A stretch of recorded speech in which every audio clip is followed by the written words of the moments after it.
Okay, Assalamualaikum warahmatullahi wabarakatuh. Today I want to storytelling about the Salahuddin Al-Ayyub, the Lion of Disa. Okay, in the 12th century, during the height of the Crusades in the Middle East, a leader emerged whose name will be acted in history. His name was Salahuddin Al-Ayyub, known as the Lion of the Desert.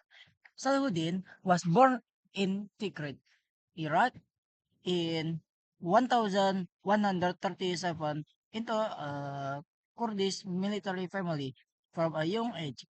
He was taught the value of Islam, wisdom, and military strategy. He grew into a wise and courageous leader, the beginning of his leadership.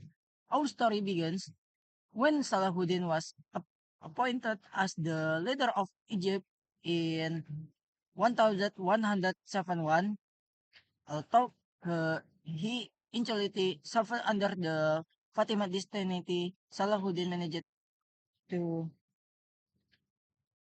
unite Egypt and Syria under Sunni rule. He was known for his wise leader, leadership and his love for his people.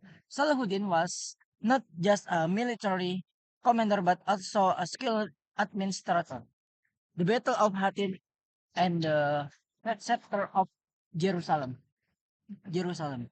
The next party of the story takes us to the Battle of Hattin in 1187, a turning point in the Crusaders under Salahuddin's command. The Muslim force defeated the Crusaders and recepted Jerusalem, a holy city that had been under Christian control for nearly 19 years. However, this victory was not just due to Salahuddin military strength. His strategy, brilliance, and ability to unite various Muslim tribes and groups were the driving force behind these triumphs. But more than that, Salahuddin's attitude toward his enemies showcased his greatness. When he entered Jerusalem, there was not widespread massacre.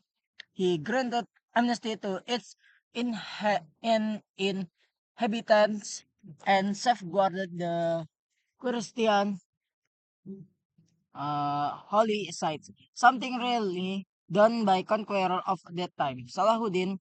Greatness of heart. Salahuddin was known not only as a formidable commander but also as someone deeply respected by both allies and foes. One of the most famous story is when Richard the Leonhard, the King of England, fell ill during the third cruise. Upon hearing of Richard's illness, Salahuddin sent his own physician to treat him, along with fruit and ice to cool the favorite king. This tour,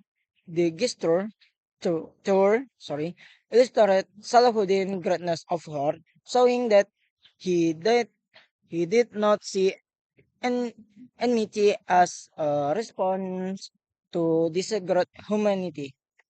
The end of Salahuddin's life. Salahuddin passed away in 1193 at the age of 45. Yes, 55. Just a few months after signing a peace treaty with King Richard. When he died, he had almost no personal wealth. All his possessions had been given away to build hospitals, schools, and places of worship. Salahuddin left an enduring legacy not just as great conqueror, but as a leader who was just compassionate and faithful. Okay, maybe that's all from me. Sorry if I have mistake. Assalamualaikum warahmatullahi wabarakatuh.